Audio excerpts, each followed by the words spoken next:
दुई दशकदेखि बन्द हेटौडा कपडा उद्योग बालेन सरकारले 4 महिनामै चलायो। फेरि चल्न थाले उद्योगका तान। नेपाली सेनाको परीक्षण सफल।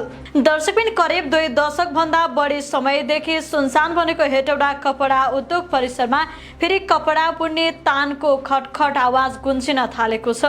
वर्षौंदेखि बन्द अवस्थामा रहेको उद्योगमा पुराना मेसिन मर्मत गरी शनिबार सफल परीक्षण उत्पादन सुरु भएपछि उद्योग पुनर्जीवनको आशा जागेको छ।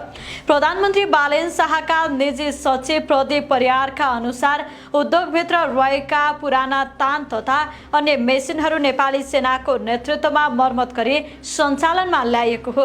शनिबार गरिएको परीक्षण उत्पादन सफल भएको जानकारी दिँदै उनले सामाजिक सञ्जाल मार्फत उद्योगभित्र फेरि तान चलेको भिडियो समेत सार्वजनिक गरेका छन्।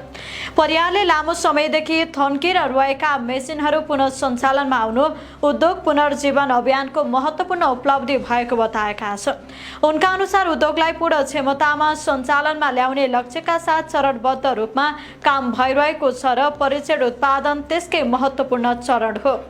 हेटौडा कपडा उद्योग लामो